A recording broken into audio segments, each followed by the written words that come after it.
Hello friends, welcome to our channel. మన AP high court నుంచి అయితే మనకి ఒక జాబ్ నోటిఫికేషన్ అయితే రిలీజ్ అయిందండి. దీనిలో భాగంగా ఆఫీస్ సబార్డినేట్ ఉద్యోగాలకు సంబంధించిన పూర్తి అప్డేటు ఒక 2 నిమిషాలు ఈ వీడియో ద్వారా అయితే తెలుసుకుందామండి. ఇంతకీ జిల్లాల వారీగా ఎన్ని ఉద్యోగాలు ఉన్నాయి, అదేవిధంగా దీనికి అనుభవం ఉండాలా లేదా, వయో పరిమితి ఎంత, ఇంతకీ ఇంటర్ ఫెయిల్ అయిన వాళ్ళు ఈ ఉద్యోగానికి అప్లై చేయవచ్చా లేదా అనేది పూర్తి అప్డేట్ అనేది ఈ వీడియో ద్వారా అయితే తెలుసుకుందామండి. హైకోర్టు ఆఫ్ ఆంధ్రప్రదేశ్ అమరావతి నుంచి అయితేనండి ఎంతో కాలంగా మనం హైకోర్టు ఉద్యోగాల గురించి అయితే ఎదురు చూస్తున్నామండి. దీనిలో భాగంగా అయితే కొన్ని రకాల ఉద్యోగాలు అయితే రిలీజ్ అయినాయండి. బట్ ప్రజెంట్ మనం కేవలం ఆఫీస్ సబార్డినేట్కి సంబంధించిన పూర్తి అప్డేట్ అనేది తెలుసుకుందామండి.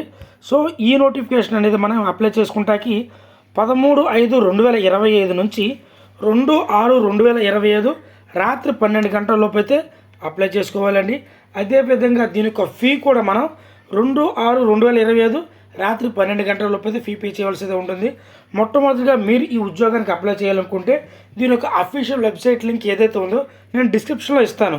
అందులోకి వెళ్ళి మీరు రిజిస్ట్రేషన్ అయిన తర్వాత మాత్రమే ఈ ఉద్యోగానికి అప్లై చేయాలి. జీతం ప్రతి నెల సుమారుగా 30,000 వరకు అయితే వస్తుందండి. సో దానికన్నా ఒక 2-3 వేలు ఎక్స్ట్రా వచ్చినా ఆశ్చర్యపోవాల్సిన అవసరం అయితే లేదండి. అదేవిధంగా ఎవరైనా కాంట్రాక్ట్ అండ్ అవుట్సోర్సింగ్ ఉద్యోగాలు ఎవరైనా సరే అప్లై చేసుకోవాలనుకుంటే వాళ్ళు 13/6/2025 నుంచి 24/6/2025 ఈ టైంలో వాళ్ళు అప్లై చేసుకోవాలి. అంటే ఇది ఫ్రెషర్స్ కాదండి, ఇంతకుముందు ఫ్రెషర్స్.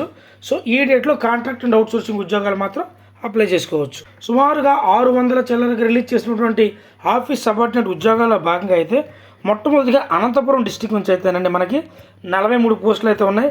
అదేవిధంగా చిత్తూరు డిస్టిక్ నుంచి వచ్చేపాటికి 85 పోస్టులు, ఈస్ట్ గోదావరి డిస్టిక్ నుంచి 43 పోస్టులు, గుంటూరు డిస్టిక్ నుంచి 60 పోస్టులు, కృష్ణా డిస్టిక్ నుంచి 52 పోస్టులు, కర్నూలు డిస్టిక్ నుంచి 55 పోస్టులు, ఎస్పీఎస్ఆర్ నెల్లూరు డిస్టిక్ నుంచి 49 పోస్టులు, ప్రకాశం డిస్టిక్ నుంచి 59 పోస్టులు, శ్రీకాకుళం డిస్టిక్ నుంచి 33 పోస్టులు, విశాఖపట్నం డిస్టిక్ నుంచి 73 పోస్టులు, విజయనగరం డిస్టిక్ నుంచి 30 పోస్టులు, వెస్ట్ గోదావరి డిస్టిక్ నుంచి 17 పోస్టులు, వైఎస్ఆర్ కడప నుంచి 52 పోస్టులు. సో ఈ విధంగా అయితే ఉద్యోగ నోటిఫికేషన్ జిల్లాల వారీగా అయితే రిలీజ్ చేశారండి. మరి ఎడ్యుకేషన్ క్వాలిఫికేషన్ విషయానికి వచ్చేపాటికి ఈ ఆఫీస్ సబార్డినేట్ ఉద్యోగాలకి ఎవరైతే అప్లై చేయాలనుకుంటున్నారో మొట్టమొదటిగా వాళ్ళు 7th క్లాస్ పాస్ అయి ఉండాలి, లేదంటే 10th క్లాస్ అయినా సరిపోతుంది.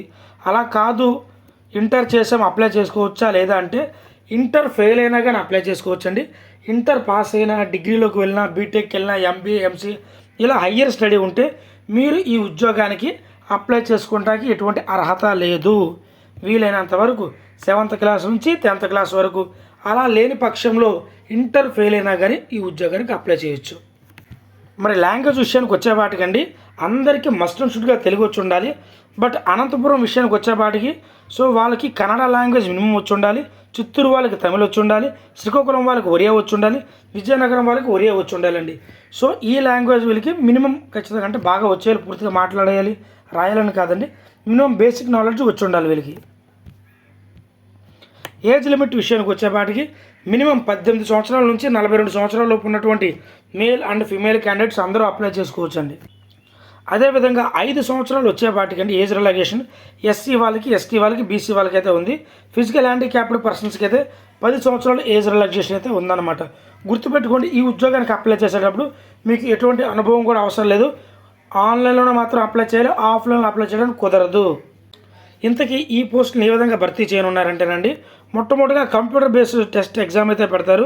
సో అందులో కనుక క్వాలిఫై అయితే సో మనకి నెక్స్ట్ డాక్యుమెంట్ వెరిఫికేషన్ చేసుకొని మనకు ఉద్యోగం అయితే ఇస్తారండి. ఇందులో భాగంగా అయితే మొత్తం 80 క్వశ్చన్స్కి అయితే కంప్యూటర్ ఎగ్జామ్ ఉంటుంది. ఇందులో 40 క్వశ్చన్లు జనరల్ నాలెడ్జ్, 10 క్వశ్చన్లు general English, 30 questions mental ability మీద అయితే ఉంటుందన్నమాట. సో ఒక్కొక్క క్వశ్చన్కి ఒక్కొక్క మార్క్ అయితే ఉంటుందండి. సో స్క్రీన్ మీద కనబడుతుంది కానీ general knowledge, general English, mental ability దీనికి సంబంధించిన సిలబస్ ఇదైతే ఉందండి. మీరు ఒక్కసారి స్క్రీన్ షాట్ తీసుకొని దీనికి సంబంధించిన ఇన్ఫర్మేషన్ సిలబస్ని మీరు ప్రిపేర్ అయితే ఎగ్జామ్ని మీరు ఈజీగా బ్రేక్ చేయవచ్చు. మరి ఈ ఉద్యోగానికి అప్లై చేయాలనుకున్న ప్రతి ఒక్కరు మనం అందరం అండి ఫీ విషయానికి వచ్చేపాటికి 800 రూపాయలతో ఫీ పే చేయవలసి అయితే ఉంటుంది. అదే ఎస్సీ ఎస్టీ వాళ్ళకి వచ్చేపాటికండి 400 రూపాయల ఫీ అయితే ఉంటుంది. గుర్తుపెట్టుకోండి, ఇది అంతా ఆన్లైన్లోనే పే చేయాలి. ఇది ఎగ్జామ్ ఫీ అండి, అప్లికేషన్ ఫీ కాదు. సో ఇది ఎగ్జామ్ ఫీ అనమాట. సో ఒకవేళ కనుక మనం అన్క్వాలిఫై అయితే అమౌంట్ రిటర్న్ వస్తుందని గ్యారంటీ అయితే లేదండి. సో ఈ విధంగా ఈ నోటిఫికేషన్కి సంబంధించిన అప్డేట్ అయితే ఇదండి. సో అదేవిధంగా మీకు అర్హత అవకాశం ఉంటే ప్రతి ఒక్కరూ ఈ ఉద్యోగాలకైతే అప్లై చేయండి. సో 7th క్లాస్ నుంచి ఇంటర్ ఫెయిల్ అయిన మీ ఫ్రెండ్స్ ఎవరైనా ఉంటే వాళ్ళకి ఈ వీడియోని అయితే షేర్ చేయండి. దీనికి సంబంధించినటువంటి అఫీషియల్ వెబ్సైట్ కానీ నోటిఫికేషన్ లింక్ కానీ ప్రతిదీ నేను డిస్క్రిప్షన్లో లింక్ ఇస్తాను. అందులోకి మీరు వెళ్ళి 1కి 2 సార్లు చెక్ చేసుకున్న తర్వాత మాత్రమే ఈ ఉద్యోగానికి అప్లై చేయండి. సో నా పర్సనల్గా ఒక మాట అయితే చెప్తున్నానండి. సో ఎట్టి పరిస్థితుల్లోనూ అమౌంట్కి పని అయిపోతుంది, డబ్బులు కడితే ఉద్యోగం ఇస్తాం అన్న మాటలు మీరు నమ్మొద్దు. మీ ఓన్గా ట్రై చేయండి, ఉద్యోగాన్ని అయితే పొందుకోండి. Thank you.